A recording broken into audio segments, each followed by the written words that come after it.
Pagi.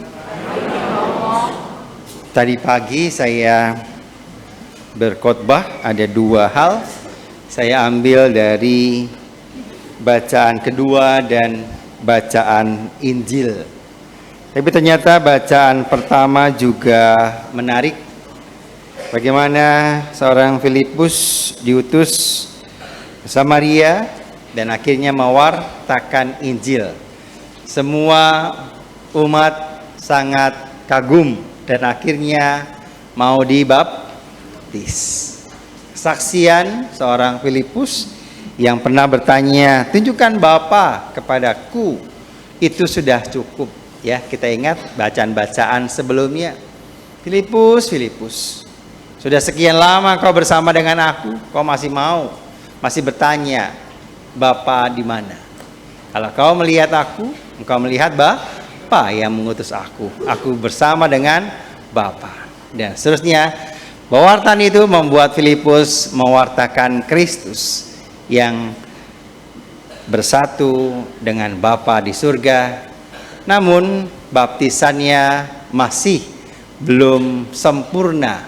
Sehingga akhirnya dalam bacaan pertama kita dengar Petrus dan Yohanes juga ke Samaria, ke tempat itu, dan menantikan Roh Kudus. Itu cerita bacaan pertama.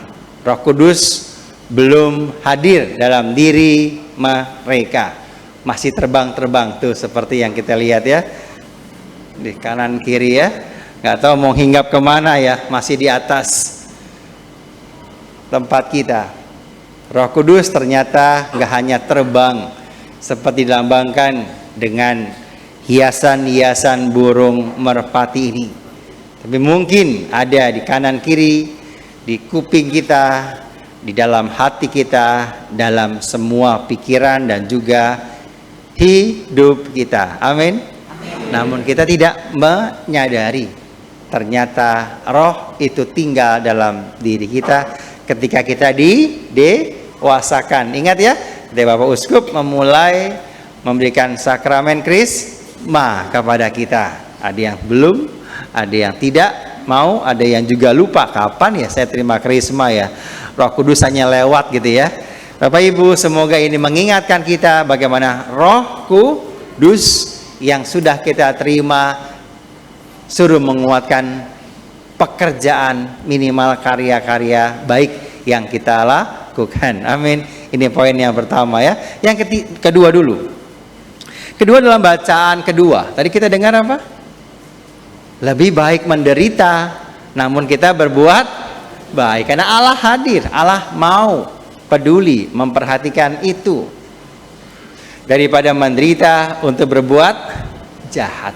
Ada 4 hal mungkin bisa saya sampaikan pada Bapak Ibu sekalian.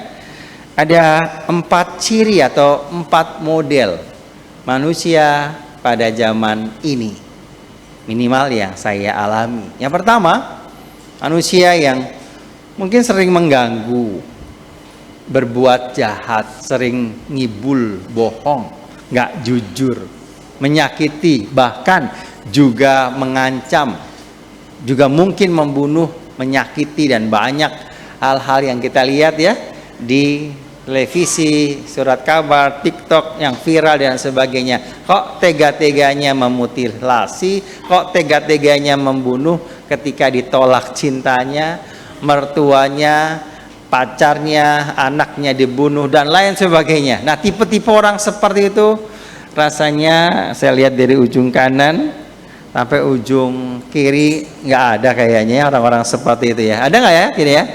Ada nggak ya kayak Family 100 saja gitu ya? Tidak ada gitu ya. Semoga nggak ada di sini, amin.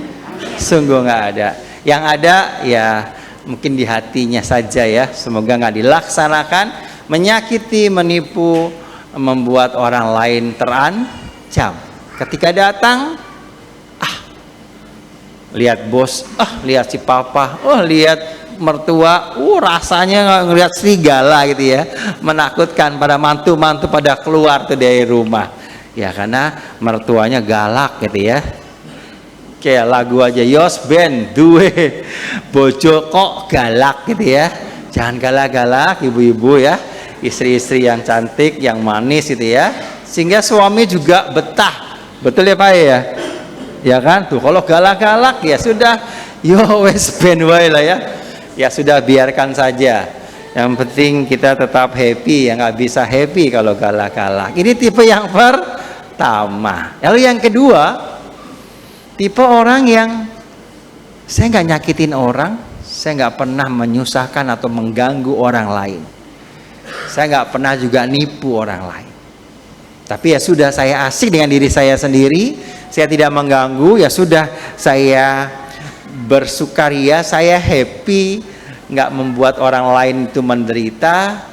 Tapi saya nggak mau juga berbagi, nggak mau saya berbuat untuk orang lain. Yang penting saya tidak mengganggu, saya bekerja, menikmati hidup saya dengan anak saya, istri saya, sudah cukup.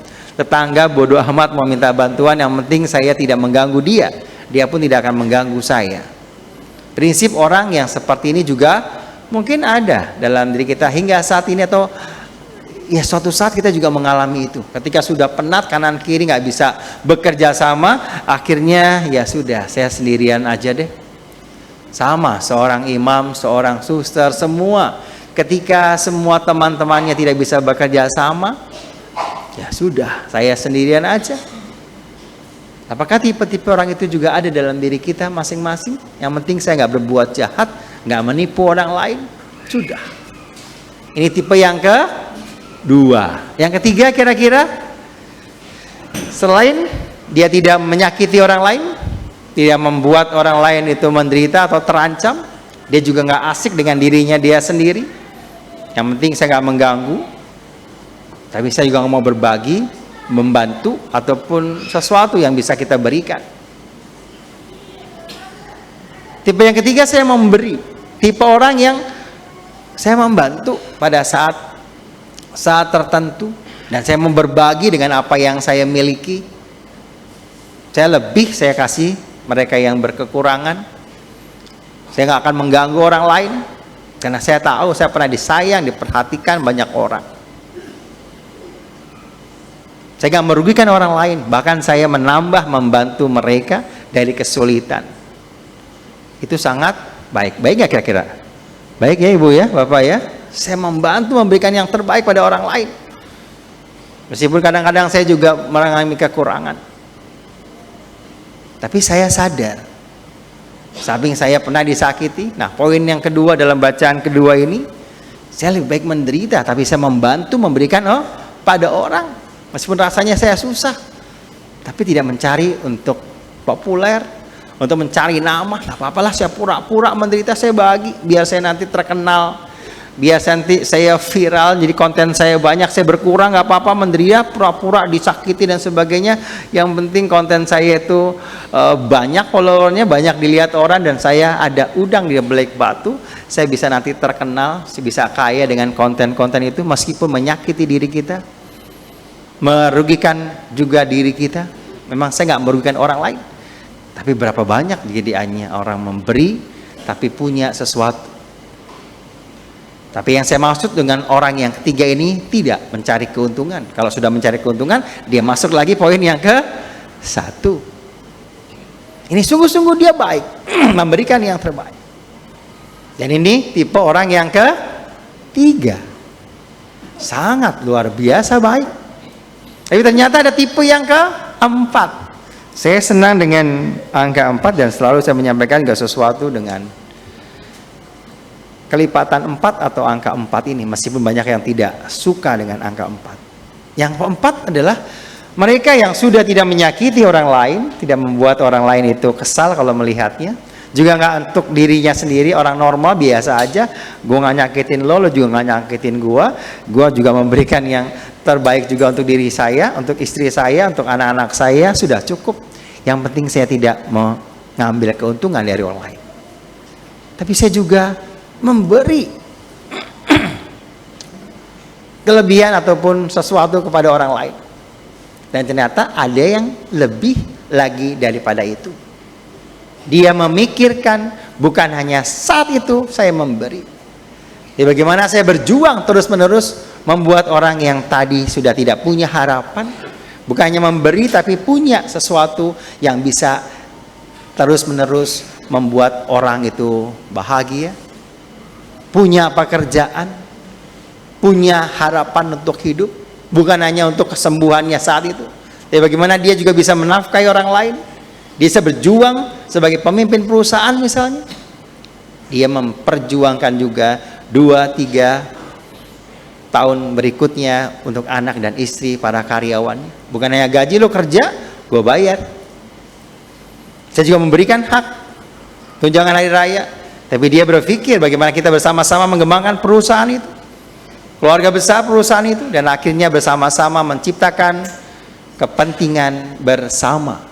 Sehingga akhirnya seperti para guru, seperti para imam, bapak uskup yang tidak hanya memikirkan paroki-paroki yang sudah mapan, tapi juga yang belum dan seterusnya. Mereka adalah orang-orang yang mau memperlihatkan dirinya seperti Kristus. Dia mau berkorban. Dia mau memberikan untuk keselamatan akhir. Meskipun berkali-kali orang menyakitinya, dia nggak segan-segan tetap memberi. Orang yang mau berbagi ketika disakiti, ketika dikecewakan, ketika ditipu, sudah selesai. Tapi orang yang keempat ini, dia terus-menerus berbagi, memberikan harapan, sehingga akhirnya orang menaruh kepercayaan dan merasa nyaman dan damai. Dialah seperti gembala yang baik. Dia pasti memberikan. Dan tepat, karena Roh Kudus hadir dalam diri orang-orang yang demikian. Memang sampai pada tingkat ataupun seperti orang yang keempat ini membutuhkan sebuah keberanian untuk berkorban untuk orang lain. Bukan hanya untuk penderitaannya, bukan saja untuk kekurangan dirinya, tapi dia mau berjuang memperkembangkan orang-orang yang didampinginya. Layaknya seorang pelatih yang begitu bangga ketika anak muridnya menjadi juara. Bukan dia menjadi juara. Andaikan seorang pemimpin yang sungguh-sungguh luar biasa melihat anak-anak buahnya menjadi semua pemimpin, memimpin dirinya minimal, dan akhirnya memimpin banyak orang. Ketika mereka terkenal, aduh saya bangga, berbahagia.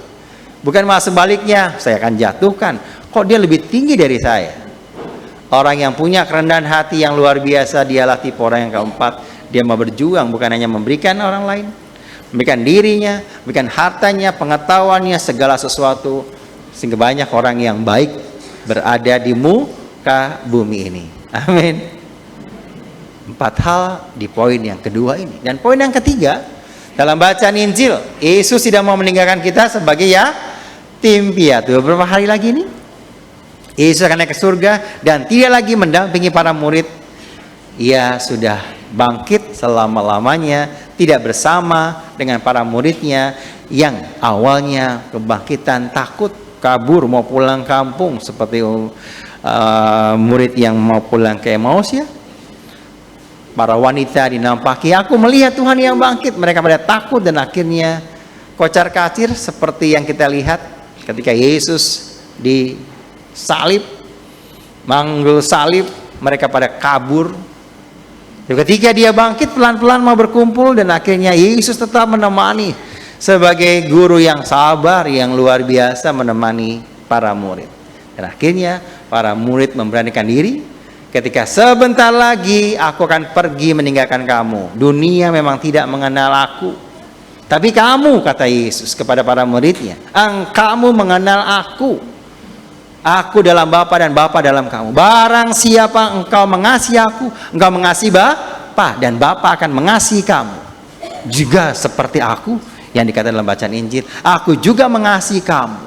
Oleh karena itu, tinggallah dalam kasihku itu. Sehingga akhirnya kita akan berbuah, dan buahmu akan banyak. Anda, saya, kita semua. Mari, Roh penghibur yang akan datang dalam diri kita, bukan hanya saat menerima sakramen Krisma.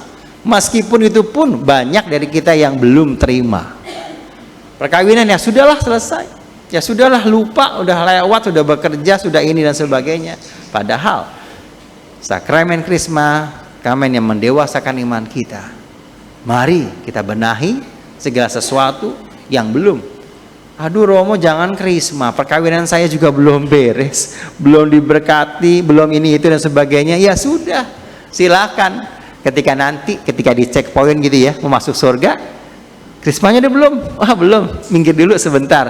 Saya nggak tahu apakah Santo Petrus akan sekejam itu seperti pastor-pastor paroki yang tidak akan memberikan sakramen perkawinan bagi yang belum krisma misalnya. Lihat perkawinannya, sorry, ini perkawinannya ini dengan yang ini, kok sekarang dengan yang itu. Nah, Pastor Santo Petrus di surga juga bingung nanti misalnya. Mari kita benahi. Kalau kita tahu Tuhan berbelas kasih, Dia akan berikan pengampunan kalau kita mau menerimanya. Biarkan.